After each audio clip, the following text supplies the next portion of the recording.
नमस्कार, आपके साथ मैं अदिति त्यागी हूं। महिलाओं के खिलाफ अभद्र टिप्पणियों का सिलसिला थम ही नहीं रहा और क्या ये संयोग है कि इसके केंद्र में कांग्रेस के नेता रहते हैं। कंगना रनौत पर कांग्रेस नेता सुप्रिया श्रीनेत की टिप्पणी आपको याद होगी, काफी विवादित शब्दों का इस्तेमाल उन्होंने किया था।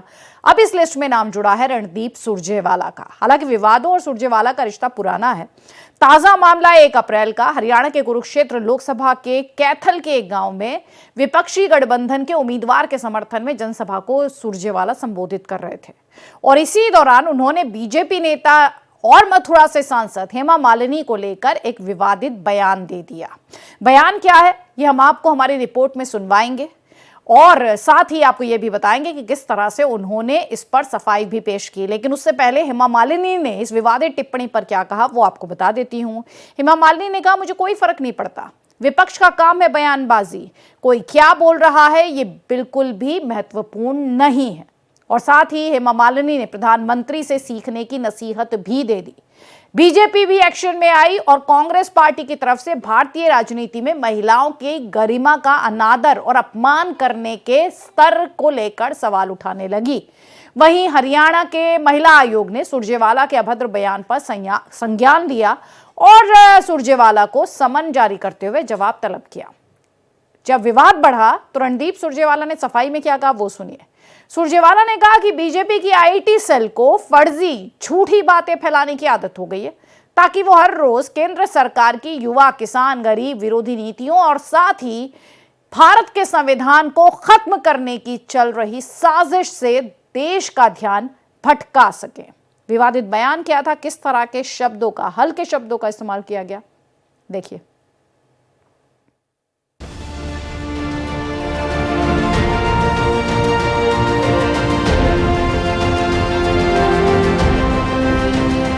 लोकसभा चुनाव की तपिश के बीच विवादित बयानों पर कांग्रेस और बीजेपी के बीच नारी अपमान को लेकर सियासत तेज हो गई है। कांग्रेस नेता सुप्रिया श्रीनेत की तरफ से कंगना रनौत पर टिप्पणी के बाद अब कांग्रेस के सांसद रणदीप सुरजेवाला का हेमा मालिनी पर आपत्तिजनक टिप्पणी को लेकर घमासान मच चुका है। कांग्रेस नेता रणदीप सुरजेवाला 1 अप्रैल को हरियाणा के कुरुक्षेत्र लोकसभा क्षेत्र के कैवल के एक गाँव में इंडी गठबंधन के उम्मीदवार समर्थन में जनसभा को संबोधित कर रहे थे।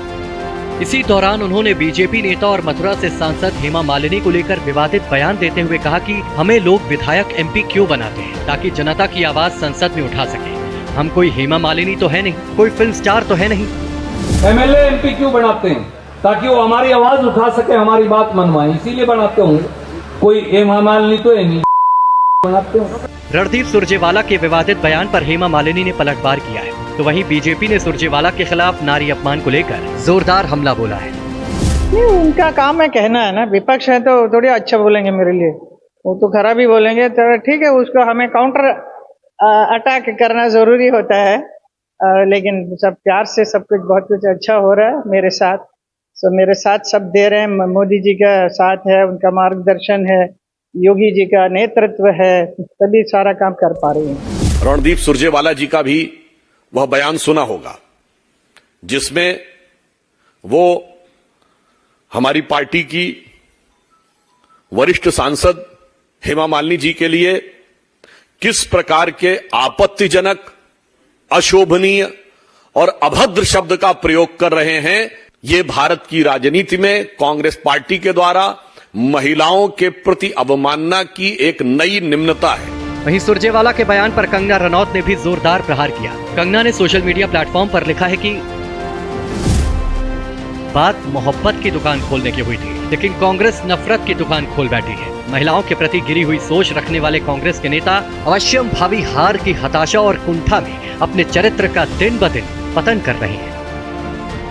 उधर हरियाणा के महिला आयोग ने सुरजेवाला के अभद्र बयान पर संज्ञान लिया है और रणदीप सुरजेवाला को समन जारी करते हुए जवाब तलब किया। तो वहीं बवाल बढ़ने के बाद रणदीप सुरजेवाला ने अपने बयान को लेकर सफाई देते हुए बीजेपी पर निशाना साधा। सुरजेवाला ने कहा कि बीजेपी की आईटी सेल को फर्जी झूठी बातें फैलाने की आदत बन चुकी है। इसके पहले कांग्रेस नेता सुप्रिया श्रीनेत ने कंगना रनौत के खिलाफ अभद्र टिप्पणी की थी और फिर बवाल बढ़ने पर सफाई दे दी। इस तरह कांग्रेस नेता बीजेपी के विरोध में महिलाओं के खिलाफ अभद्र टिप्पणी कर लगातार सेल्फ गोल कर रहे हैं और इसकी वजह से बीजेपी के लिए 400 पार का टारगेट हासिल करना आसान होता नजर आ रहा है। Bureau report, Bharat express. और कई खास मेहमान हमारे साथ हैं। खेमचंद शर्मा बीजेपी का पक्ष रखने के लिए, मोहिंद्र प्रकाश कांग्रेस सपोर्टर हैं, विशाल मिश्रा पॉलिटिकल एनालिस्ट हैं और तारिक खान समाजवादी पार्टी के प्रवक्ता हैं। तो तारिक खान, इस डिस्कशन की शुरुआत आप ही से करना चाहती हूँ। क्या ये ट्रेंड है कि महिलाओं को लेकर ऊंची बातें, सस्ती बातें, हल्की बातें? हमें याद है आजम खान ने जया प्रदा को लेकर क्या कहा था, मैं उन शब्दों का इस्तेमाल नहीं करना चाहती। कंगना रनौत को लेकर जो अभी कंट्रोवर्सी हुई थी, सुप्रिया श्रीनाथ के जिन शब्दों को लेकर आपत्ति थी, या अभी सुरजेवाला साहब जिस तरह की टीका टिप्पणी कर रहे हैं, क्या महिलाएं और खास तौर पर एक्ट्रेसेस की बात की जाए तो वो इजी टारगेट होती हैं? देखिए, सबसे पहली बात तो महिलाओं को दो पार्ट में डिवाइडेड आप ही लोग ने कर दिया है। अच्छा, एक पक्ष की महिला, एक विपक्ष की महिला। क्यों? क्योंकि आपने जब ममता बनर्जी को कहा गया कि वो खुद ही नहीं पता कि किस बाप की औलाद है, आपने शो किया था? कोई शो किया? आपने कंगना रनावत के ऊपर शो किया था, मैं खुद आया था। लेकिन आपने एक शो नहीं किया कि आप कहती कि वो जो घोष है उसने गलत कहा। आपने किया। अगर आप कहती मैं सलाम करता, आपको कर देती एक शो 10 मिनट का कर देती, 10 मिनट का। आज ये हुआ तो आपने याद किया, बहुत अच्छी बात है, गलत है। तारिक खान ध्यान से सुनिए, महिलाओं ध्यान से सुनिएगा, सुनिए। नहीं, आगे आप बढ़िएगा। ये आपका तरीका होगा कि महिलाओं पर एक तरफ की अभद्र टिप्पणी जायज है और दूसरी तरफ की अभद्र टिप्पणी जायज नहीं है। मैं ममता बनर्जी पर टिप्पणी का भी उतना ही विरोध करती हूँ जितना मैं हेमा मालिनी या कंगना रनौत या जया प्रदा या फिर किसी भी महिला पर। और आपको ये पता होना चाहिए, आप जिससे बात करें वो बिल्किस बानो तक पर शो कर चुकी है। तो आप मुझे मत बताइएगा कि महिलाओं के सम्मान के लिए मैं कितनी आवाज उठाती हूँ। आपने प्रोग्राम किया था ममता वाला, ठीक है, तो आप मुझे ज्ञान मत दीजिए, आपके लेक्चर की मुझे जरूरत नहीं है। आपसे एक सवाल है, सवाल का जवाब दीजिए। Don't lecture me. नहीं, सवाल all I am trying to tell you is don't lecture me. You put your party's perspective, don't give me ज्ञान। I'm not here to take your gyan. I'm here to take your point of view, if you have any. I'm also not here to listen to you, whatever you could say, you are saying. I'm not saying anything which is indecent. All I am saying is respect me, behave. All I am saying is this.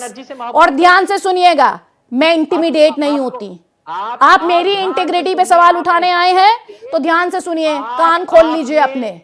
किसी भी महिला पर अभद्र टिप्पणी जायज नहीं है, माफी मांगनी चाहिए। और आपको पता होना चाहिए, दिलीप घोष को चिट्ठी भेजी गई, नोटिस भेजा गया उनकी पार्टी की तरफ से। आपको ये पता होना चाहिए, आपको नहीं पता होगा।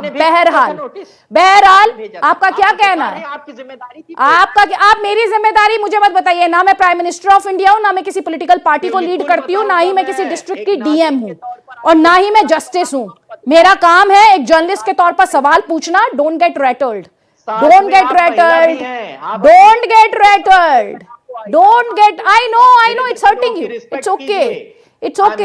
एक महिला जब वापस सवाल पूछने लगती है तो बुरा लगता है। कोई बात नहीं, कोई बात नहीं। Now come back to the topic. The topic is not Aditi Tyagi. Let me remind you, topic जो है वो सुरजेवाला की टिप्पणी है हेमा मालिनी पर। और मैं आपसे सवाल पूछ रही हूं कि क्या एक्ट्रेसेस सॉफ्ट टारगेट होती है? आपको सवाल नहीं सुनाई दे रहा है क्या सर मेरा? आई am not an actress, first of all.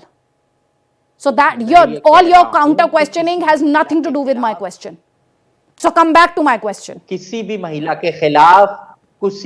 के खिलाफ अभद्र टिप्पणियां नहीं होनी चाहिए। समाजवादी पार्टी उसका विरोध करती है। साथ ही साथ ये भी कहती है कि जब डिम्पल यादव जी के खिलाफ और माननीय अखिलेश यादव की बेटी के खिलाफ उल्टा सीधा कहा जाता है तो किस बिल में आप लोग छुप जाते हो? जब ममता बनर्जी को कहा जाता है तो कौन से बिल में आप जाके छुपते हो? मुझे वो बिल देखना है और मुझे वो डेट दिखाइए जब आपने कोई शो किया हो और जनता के सामने कहा हो कि ये भारतीय जनता पार्टी के गंदे लोग हैं जो उल्टी सीधी बातें करते हैं। तारिक खान, मैं आपकी अदालत में पेशी के लिए नहीं आई हूं कि मैं आपको क्लिप दिखाऊंगी। फिर मैं आपको वो क्लिप भी दिखाऊंगी, जब आजम खान ने जया प्रदा के लिए क्या कहा था, कौन सी चड्डी बताई थी, कौन सी चड्डी बताई थी। फिर मैं आपको वो क्लिप भी दिखा दूंगी। लड़के हैं, लड़कों से गलती हो जाती है। So all that enough for your gyan, all that enough for your gyan. अब आप दूसरी पार्टी का पर्सपेक्टिव सुनिए, because you are trying to make it Aditi Tyagi versus a political party. I am not fighting a political party. आपका lecture लेने के लिए मैं आई नहीं हूं। So if you are willing to talk on the topic, talk to me then. कोई बात नहीं। खेमचंद शर्मा ये कह रहे हैं किस मुंह से आप महिलाओं के सम्मान की बात करते हैं? आप डिम्पल यादव पर टिप्पणी करते हैं, उनकी बेटी पर टिप्पणी करते हैं, आप ममता बनर्जी पर जो दिलीप घोष की टिप्पणी थी। मैं सवाल है, देखिए, आपने दिलीप घोष जी की बात की तो उन पर कार्रवाई हुई है, उनको नोटिस भेजा गया है।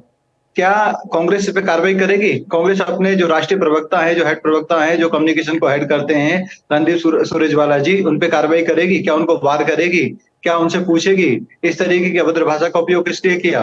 और उन्होंने माफी तक नहीं मांगी, उन्होंने ग्रेड तक नहीं किया। वो क्या कह रहे हैं कि भारतीय जनता पार्टी का आईटी डिपार्टमेंट ऐसा कर रहा है। अरे आप जो बोलोगे वही तो सामने जाएगा, डिजिटल मीडिया का वर्ड है।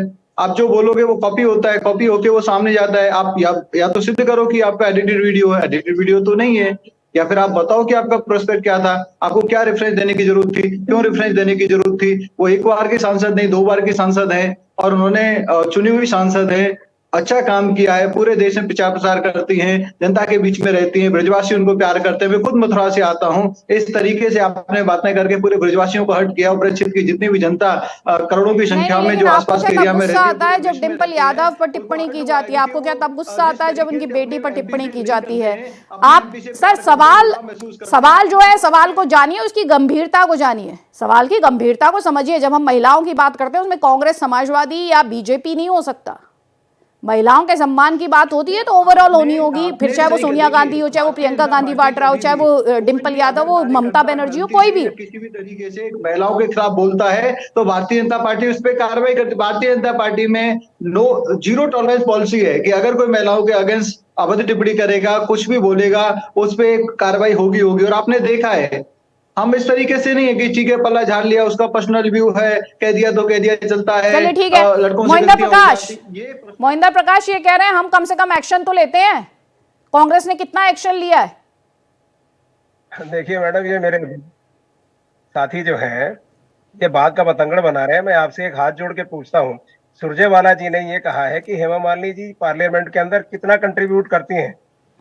आप बताइए, तेंदुलकर जी के बारे में टिप्पणी की गई, सनी देओल के बारे में टिप्पणी की गई, बहुत सारे ऐसे लोग जो हैं पार्लियामेंट में आए, रेखा जी पे टिप्पणी की गई, जाती हैं, क्षेत्र में जाती हैं, ब्रजवासियों के बीच में रहती हैं, उनकी बात सुनती हैं, उनके लिए एक काम सेकंड करती भाई, हैं। उनकी आप बात कहते हैं पूरी कि होने कितना दीजिए, contribution है। बात आप पूरी ये होने दीजिए बताइए, उनकी। सूरजवाला का कितना? Hemchand Sharma, let him finish, let him finish please. ये चुप कराइए इस बीजेपी वाले को, बहुत बोलता है ये। अरे ये क्या तरीका है भाई, बहुत बोलता है ये। सर आप एक टीवी डिस्कशन में बैठे, कोई भाषा की गरिमा होती है, मर्यादा होती है, ये तू तड़ाक की भाषा क्या है सर? कोई गली नुक्कड़ पे खड़े हैं क्या आप? अरे तो मेरे को बोलने तो देंगे। हाँ तो बोलने देंगे तो ठीक है ना सर, बहुत बोलता है, ये किस तरह की भाषा है सर? मैं क्या कह रहा था, मैं आदर के साथ कह रहा हूँ फिर दोबारा, आज बड़ी विदुषी महिला है, एक्ट्रेस है, सारी चीजें हैं। सुरजेवाला जी ने सिर्फ इतना कहा है कि पार्लियामेंट में कंट्रीब्यूशन उनका क्या है, और जब हमें आप चुन के भेजते हो तो हम पार्लियामेंट में कंट्रीब्यूट कितना करते हैं, आपकी सेवा करते हैं। इस बात के ऊपर वो अपना एक डाटा ले आए। अपना कंट्रीब्यूशन पार्लियामेंट के अंदर हेमा मालिनी जी ने इतने सवाल उठाए, इतनी बहस में हिस्सा लिया, तो बात खत्म हो जाती है। सिर्फ इतनी सी बात है। ये तो एक आज इलेक्शन, क्योंकि मोदी जी को पता है कि हेमा मालिनी में ही एग्जाम्पल दिखाई दिया सर। ऑल इंडिया इशू बना दिया। नहीं, उन्हें सिर्फ हेमा मालिनी में ही एग्जाम्पल दिखाई दिया। बाकी सब 542 एमपीज जो थे वो 100% attendance, full participation, religiously participating in discussion, सब कर रहे थे। सिर्फ हेमा मालिनी ही थी। सर आप ये बताइए, बीजेपी वाले रोज राहुल गांधी, सर आपने जो ये बात कही, उन्होंने तो सिर्फ काम को लेकर बात की, तो मैंने ये तो आपसे बाहर पलट चले के जाते सवाल हैं। पूछा क्या कि सिर्फ तो हेमा बातें मालिनी होती ही रहती है हैं। आपकी नजर में इसको जिन्होंने काम आप नहीं किया, पूरा बतंगड़ बना- बाकी सब सांसदों ने काम किया था। तो मिसाल के तौर पर, एग्जाम्पल के तौर पर, टॉन्ट के तौर पर, बल्कि मुझे कहना चाहिए मिसाल और एग्जाम्पल नहीं, टॉन्ट के तौर पर उन्हें हेमा मालिनी ही याद क्यों आई? मेरा सवाल ये है। चले विशाल मिश्रा जी, क्या महिलाएं, और उसमें भी खास तौर पर एक्ट्रेसेस, इजी टारगेट होती हैं क्या? हालांकि मैं ब्रॉडली कहूंगी महिलाएं इजी टारगेट होती हैं। पुरुषों को, मैं ऐसे पुरुषों को भी जानती हूं जिन्होंने महिलाओं को आगे बढ़ाने में कोई कमी नहीं छोड़ी है। मैं खुद, मेरे जो मैनेजर्स हैं, मेरे जो बॉसेस हैं, खुद ऐसे लोगों से, मेरे मेंटोर्स, उन्होंने आगे बढ़ाया। लेकिन हाँ, ऐसे भी हैं जिन्हें जब पलटकर जवाब मिलता है तो वो एकदम बौखला जाते हैं। देखिए अदिति जी, सबसे पहली बात तो ये कि हमारी संस्कृति है कि यत् नारत्य पूजन्ते रमन्ते तत्र देवता। नारी नारी होती है, महिला महिला होती है, वो पार्टी दल की बात ही नहीं होती। और जब आप सार्वजनिक पद पर होते हैं तब आपका एक एक स्टेटमेंट, आपकी एक एक टिप्पणी समाज में क्या मैसेज देती है, इसका भान होना चाहिए। मैं बहुत गंभीरता से और बहुत विनम्रता से कहना चाहूंगा कि ये ये मतलब किस प्रकार की टिप्पणी है? और कहा जा रहा है कि नहीं तोड़ मरोड़ के पेश किया गया है और शुरुआत में आपने क्लिप चलाई, मैं तो खैर जूम पे हूं, तो जो जो सुना वहां पे उस स्टेटमेंट को रोक दिया गया। हम लोग किसी ओपन प्लेटफॉर्म पे ऐसे शब्दों का मतलब बोल भी नहीं सकते और भरी मंच से ये बातें कही जा रही हैं। तो जानती हैं इसके पीछे क्या है? इसके पीछे कहीं ना कहीं ये व्यवस्थित रूप से एक कुत्सित मानसिकता का एक एग्जाम्पल है। अभी कुछ ही दिन पहले वो जो है हिमाचल प्रदेश में मंडी को लेकर किस प्रकार की टिप्पणी की गई थी, और उसके बाद में कहा गया था कि ना जाने कहां से किसने पोस्ट कर दिया। मतलब किया भी जा रहा है, किसी प्रकार की कोई माफीनामा भी नहीं मांगा जा रहा है और भारतीय जनता पार्टी को दोष दिया जा रहा है। अरे मान्यवर, भारतीय जनता पार्टी में तो चंद्रयान के दक्षिणतम बिंदु तक जब जो है का नामकरण आदरणीय प्रधानमंत्री जी ने शिव शक्ति के नाम पर किया। क्या बात कर रहे हैं आप? ताकि जो हमारी महिला वैज्ञानिक शामिल थी उनको भी वो दर्जा दिया जा सके। नारी वंदन अधिनियम, नारी आरक्षण अधिनियम नहीं कहा, नारी वंदन अधिनियम कहा। ये बातें क्या दर्शाती हैं? ये बातें दर्शाती हैं कि आप सम्मान करना सीखिए, और विशेषकर, लेकिन एक बार नहीं, दो बार नहीं, अभी समाजवादी पार्टी के भी प्रवक्ता बैठे हैं, आपने वो बातें बताई, उसको दोबारा रिपीट करने की जरूरत नहीं है कि किस किस प्रकार के बयान दिए जाते थे।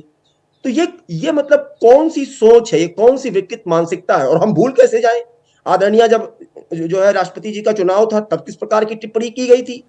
तो एक बार हो, दो बार हो, तीन बार हो, ये बार बार बार बार, उसके बाद ना कोई माफीनामा, ना कोई रिग्रेट, और उसके बाद में ये कहा जा रहा है कि उन्होंने कहा तो क्या, उन्होंने, उनकी तरफ से कहा गया, भारतीय जनता पार्टी की किसी नेता ने कहा तो क्या हुआ? तो क्या जवाब नहीं मांगा गया है? कौन सी बातें करते हैं आप? अपने आप को आप पब्लिक लीडर कहते हैं, अपने आप को आप सार्वजनिक नेता कहते हैं, और सार्वजनिक मंच से खड़े होकर आप ऐसा मैसेज कन्वे करना चाहते हैं? What type of message do you want to convey in the public? हमारी संस्कृति है यत् नान्ते पुजन्ते रमन्ते तत् देवता। क्या बात कर रहे हैं आप? और उसके बाद भी कोई रिग्रेट नहीं, कोई मतलब पश्चाताप तो छोड़िए, मतलब ये भी नहीं कि हाँ गलती हो गई। तो ये देखिए, ये मतलब सोच है, ये व्यवस्थित रूप से, ऐसा नहीं है कि अचानक हो जा रहा है, ये बाकायदा सोच समझ के व्यवस्थित तरीके से बार बार रह रहकर टिप्पणी की जा रही है। ठीक है, मैं इस प्रकार की टिप्पणी का घोर निंदा ही नहीं, ये मतलब अशोभनीय है अदिति जी। मतलब क्या मतलब, एक आम आदमी सार्वजनिक मंच से भी नहीं ये बातें कह सकता, यहाँ तो लोग नेता लोग बातें कर रहे हैं, और उसके बाद में बड़ी बड़ी बातें कही जाती। वो कहाँ गए जो कहते थे लड़की हूं लड़ सकती हूं? आया उनका जवाब। पिछले 2-3 स्टेटमेंट जो आए हैं वो कंगना रनौत जी पर लेकर, या जो अभी ये जो है मथुरा में हेमा मालिनी जी के ऊपर, माननीय सांसद जी के ऊपर ये जो इस प्रकार की टिप्पणी आई है, तब वो लोग कहाँ गए कि लड़की हूं लड़ सकती हूं, और हाथरस दौड़ रहे थे, याद होगा आपको। तो मतलब ये अवसरवादिता वहां भी, और मैंने तो खैर बहुत डिबेट किया है इनके साथ बैठ के, मैं नहीं कहना चाहता, ये अपराध को भी छोटा और बड़े के दर्जे में तोल देते हैं, अपराध को भी ये डिवाइड कर देते हैं। कह रहे थे अभी यहाँ पे चैनल पे कि आप डिवाइड करते हैं। अरे आप क्यों डिवाइड करेंगे? डिवाइड आप कर रहे हैं, सोच समझ के, टारगेटेड करके, उसके बाद में टिप्पणी करके, उसके बाद में आप उस रूप में सबको ले लेते हैं। ठीक, जवाब लीजिए, जवाब लीजिए। अवसरवादिता, एक शब्द का इस्तेमाल किया अभी विशाल जी ने। तारिक खान, अवसरवादिता तो है राजनीति में, आप दूसरों को बताते हैं डिवाइड करते हैं, डिवीजन का काम तो आप लोग ही करते हैं भाई। अभी बीजेपी ने कहा, अभी बीजेपी के प्रवक्ता ने शायद कहा कि हम लोगों ने एक्शन लिया, तो आपने मोदी जी के खिलाफ क्या एक्शन लिया था? 50 करोड़ की गर्लफ्रेंड कांग्रेस की विधवा, या ये सम्मानजनक वर्ड्स हैं? अगर सम्मानजनक वर्ड्स नहीं है तो क्या एक्शन लिया था? आप कह रहे हैं खुद से क्या लड़की गलतियां हो जाती हैं, किस तरीके से वहां पे जब आपकी सरकार बहन बेटियों के साथ अत्याचार होता था, व्हाट यही है। हमने सवाल पूछा है, आपने एक्शन क्या लिया ये बताइए। आपके ऑफिस में कोई बहन बेटी जा नहीं सकती, जिस तरीके से दादागिरी होती है, जिस तरीके से दबंगई होती है, आपने अपनी तरफ से, मैंने नहीं कहा था कि हम, और आप इस मुंह से हमारे आदरणीय प्राइम मिनिस्टर मोदी जी के खिलाफ इस तरह की टिप्पणी। मैम एक बात बताइए, एक सेकंड भाई, मैम इन्हीं को एक सेकंड खेमचंद शर्मा, ये बात गलत है, मैं चुप जाता हूँ, इनसे बुलवा मुश्किल हो गया, चुप कराइए इनको, मैं बोलता हूँ। लहंगा उठा लूंगा, मैं आपको बोलने दूंगा, ऐसा तो नहीं होगा। खेमचंद शर्मा जवाब दीजिएगा, अपनी बारी पे जवाब दीजिएगा, पहले उनकी बात सुन लीजिए। अभी पहले सुन लीजिए। लहंगा उठा दूंगा रिमोट से, ये अच्छी चीज है। ये सब गाना गाने वाले को एमपी बना दो, अच्छी बात है, अच्छी बात है, गाने अच्छे भी हो सकते हैं, मगर लहंगा उठा दूंगा रिमोट से, मनोज तिवारी, रवि किशन, निरहुआ, गंदे गंदे गाने, ये तो मुझे एक ही याद है, 100 सुना दूंगा, 100 सुना दूंगा। एक लड़की राठौर, नेहा सिंह राठौर, उन्होंने इनके खिलाफ बोल दिया, बीजेपी की आईटी सेल ने उसकी फोटो पॉर्न स्टार खलीफा के साथ लगा दी, और प्रचार कर दिया कि इसकी ये हैसियत है। वो कौन स्टार है? ये तो वो भारत की बेटी राष्ट्रीय नहीं? यार प्रवक्ता। क्या ये क्या करते हो? क्यों महिलाओं को? मैं कह रहा हूं हमारी तरफ से कोई गलती हो, मैम घरे में खड़ा करिए और हमसे 500 सवाल पूछिए, माफी भी मंगवाइए अगर हमारी तरफ से गलती होती है, लेकिन तराजू मैम बराबर रखिए। हाँ। उधर भी तमाम किस्म के नाटक हैं। तो जो चड्डी तमाम बता किस्म रहे की औरतों के साथ थे, बेइज्जती की चड्डी जाती का है, रंग उनके बता रहे थे, उनके खिलाफ चड्डी गलत का बातें रंग कही बता रहे जाती थे, सही कर रहे थे, ये नहीं गलत होना कर रहे थे? चाहिए। हाँ, मैं कह रही थी सिर्फ जो इतना चड्डी कह का रहा रंग हूं, बता रहे मैं थे वो सिर्फ सही इतना कर रहे थे या गलत कर रहे थे? आपकी आवाज कट रही है, क्या कह रही है? मैं कह रही हूँ जो चड्डी का रंग बता रहे थे वो सही कर रहे थे, गलत कर रहे थे? मैम उनके खिलाफ एक्शन लिया गया ना, उनके क्या? खिलाफ एक्शन लिया गया ना मैम। हाँ, क्या? गलत चीज को सही मैं कहाँ कह सकता हूँ यहाँ पर बैठकर आपके सामने? नहीं कह सकता। नहीं, मैं आपसे क्या पूछ रही हूँ? लेकिन मैं बताऊंगा सब क्या क्या गलत है। अरे भाई, लड़के हैं, गलती हो जाती। देखिए, मैं आपसे ये स्टेटमेंट इसलिए नहीं पूछ रही कि मुझे आपकी अकाउंटेबिलिटी तय करनी है। दरअसल ये स्टेटमेंट मैं इसलिए उठा रही हूँ क्योंकि राजनीति में ये ट्रेंड बन गया है। क्या ट्रेंड बन गया है? जब एक की गलती गिनाओ तो वो दूसरे की गलती गिनाता है, अपनी गलती पर माफी नहीं मांगता, दूसरे की गलती गिनाकर खुद को बचाने की कोशिश करता है। इस पर दिक्कत है और इसीलिए मैंने पूछा, जब तक ये आप इस तरह से डिफरेंशिएट या इस तरह का डिस्टिंक्शन अलग अलग नहीं रखते रहेंगे, तब तक महिलाओं का भला नहीं होने वाला। महिलाओं को लेकर ये जो बीमार सोच है ये बदलने वाली नहीं है। अब बोलिए खेमचंद शर्मा, उसके बाद विशाल मिश्रा। देखिए, कांग्रेस, समाजवादी पार्टी, आरजेडी, ये सब महिला विरोधी, हमने सबने देखा। बार बार जब भी महिलाओं के रिजर्वेशन की बात आती थी, कौन हल्ला मचाता था? एसपी के लोग हल्ला मचाते थे, कांग्रेस नहीं चाहती थी। कांग्रेस कभी भी वो बिल पास नहीं होने देना चाहती थी। आज बिल पास हुआ तो आदरणीय प्राइम मिनिस्टर मोदी जी के समय में हुआ। आज अगर महिलाओं को सम्मान दिया जा रहा है तो मोदी जी के समय में दिया जा रहा है। वर्किंग वुमेन को पहले 3 महीने की छुट्टी होती थी, उसको बढ़ा के 6 महीने की छुट्टी किसने की? आदरणीय प्राइम मिनिस्टर मोदी जी ने की। बेटी बचाओ बेटी पढ़ाओ की योजना किसने इंट्रोड्यूस की? मोदी जी ने की, ताकि जो बेटियों की संख्या कम हो रही थी हरियाणा जैसे प्रदेश में या और प्रदेशों में, वो संख्या बढ़ी है। और सुकन्या जैसी योजना, जिससे हमारी जो बच्चियां हैं उनको सबसे ज्यादा सपोर्ट मिल सके, फाइनेंशियल सपोर्ट मिल सके, ब्याज मिल सके और उनके माँ बाप पे वो बर्डन ना दिखाई दे, ये योजना किसने शुरू की? आदरणीय प्राइम मिनिस्टर मोदी जी ने शुरू की। माता बहन जो एक सर, मुझे योजनाएं मत गिनवाइए, जो पॉलिटिकल बयानबाजी होती है मैं इस पे बात कर रही हूँ सर। पॉलिटिकल बयानबाजी जो होती है, क्योंकि कांग्रेस भी दलील देती रहती है कि महिला रिजर्वेशन बिल को लेकर वो भी बहुत सीरियस थी और हमने ये किया और लोकसभा में ये किया, राज्यसभा में फंसा, यहाँ फंसा, वहां फंसा। मैं आपसे जो सवाल पूछ रही हूँ, जो सवाल पूछा जा रहा है यहाँ पर कि ये सिलेक्टिव गुस्सा क्यों है? देखिए, भारतीय जनता पार्टी में ना ये कल्चर है, ना भारतीय जनता पार्टी इसको टॉलरेट करती है। 0 टॉलरेट पॉलिसी हमारे यहाँ पे। अगर कोई महिलाओं के विरुद्ध किसी भी तरीके की टिप्पणी करता है, जो कोई भी हो, जो छोटा हो बड़ा हो, उससे पूछा जाता है, उससे ऑफिशियल जवाब मांगा जाता है और कार्रवाई होती है। और रही बात कांग्रेस की, समाजवादी पार्टी की और जो आरजेडी है, इनकी तो कल्चर है इस तरीके की। ये तो चाहती नहीं महिलाएं आगे बढ़े, ये तो इंटेंशनली महिलाओं का दमन करते हैं। वो तो कुछ परिवार की जो महिलाएं हैं वो थोड़ा काम करती हैं, वो आगे हैं, इंटेंशनली दमन करते हैं कैसे? लेकिन बाहर के चलिए ठीक है, मैं मेरे पास वक्त का अभाव है। विशाल मिश्रा जी, अपनी बात को दोबारा रिपीट करता हूं, महिला होती है। यहाँ पर टिप्पणी कोई भी करे वो अशोभनीय है, शर्मनाक है, पहली बात। दूसरी बात ये सोच बदलनी होगी। इस प्रकार की टिप्पणी करने की सोच आती कहां से है? मैं तो ये पूछ रहा हूं। जब आप सार्वजनिक जीवन जी रहे होते हैं तो क्या यही मैसेज कन्वे करना होता है? और अगर गलती हो रही है तो माफी मांगने की भी क्षमता होनी चाहिए, पहली बात। और दूसरी बात, किसी भी, कोई दल हो, कुछ भी हो, कोई संगठन हो, महिला होती है, हमारे लिए पूजनीय है, सम्माननीय है। मैं फिर से वही बात रिपीट करूंगा, यत् नारयन्ते पूजन्ते रमन्ते तत्। सर वो तो ये तो राजनीति का मानती है कि महिला होती है। मोहिंदर प्रकाश, नहीं अदिति जी, मानना पड़ेगा। ठीक है सर, मोहिंदर प्रकाश है वो टारगेट करके कि नहीं ये इस पार्टी का तो गलत है, हमारी पार्टी का तो सही है। ठीक है सर, मोहिंदर प्रकाश जी मैडम, अब मैं बोलूं? हाँ बोलिए, 30 सेकंड है। देखिए, हमारी पार्टी की अध्यक्षा श्रीमती सोनिया गांधी थी। बीजेपी अगर इतनी है तो आज तक बताएं कोई इनकी महिला अध्यक्ष बनी? मणिपुर में इतनी संवादहीनता और संवेदनहीनता मोदी जी और पूरी बीजेपी ने दिखाई, ये पूरी दुनिया जानती है। कोई भी इनको मौका मिले ये उसको इशू बनाने की कोशिश करते हैं। यहाँ तक ताल्लुक में फिर बार रिपीट होकर कह रहा हूँ, बड़े आदर सम्मान के साथ कह रहा हूँ, सुरजेवाला जी ने सिर्फ उनके पार्लियामेंट में कार्यकलाप को और अपने कार्यकलाप के साथ तुलना की थी। नहीं तो उनको एग्जाम्पल सिर्फ हेमा मालिनी मिली। मैं तब से आपसे एक ही सवाल पूछ रही हूँ, हाँ, मैं वही कहना चाहता हूँ, वो एग्जाम्पल किसी का भी दे सकते थे, अगर उन्होंने वो जिसके भी एग्जाम्पल देते उसने हल्ला मचाना था। कितने विलोपन लेकिन उन्होंने नारी बात को की, कितने वाली सवाल बात उन्होंने पूछे, नहीं कितने कही, उन्होंने नारी के जनता की अपमान की अपने बात क्षेत्र उन्होंने की नहीं बातों को की। रखा। ये उन्होंने नहीं, बीजेपी एग्जाम्पल ने ऐसा चुना, चुनाव एग्जाम्पल हेमा मालिनी का ही क्यों चुना? मैं आपसे बार बार एक ही सवाल पूछ रही हूँ जिसका जवाब आप नहीं दे रहे। वो बार बार कह रहे हैं कि अरे मेरा बयान जो है उसे तोड़ मरोड़ कर पेश किया गया, अरे एक अंश दिखाया गया। अरे आप बोल रहे हैं ना, उसमें कुछ बोल रहे हैं तो सवाल उठ रहे हैं उस बोलने से, और यही मैं कहने की कोशिश कर रही हूँ। चलिए, वक्त का अभाव है, आप सभी मेहमानों का बहुत बहुत शुक्रिया इस डिस्कशन को ज्वाइन करने के लिए। लेकिन हर बार ये कहा जाता है कि महिलाओं को लेकर सोच बदलने की जरूरत है, ये बीमार मानसिकता को दर्शाता है, और फिर कुछ दिनों बाद एक और स्टेटमेंट आ जाता है जो राजनीति में महिलाओं को लेकर सोच पर गंभीर सवाल खड़े करता है।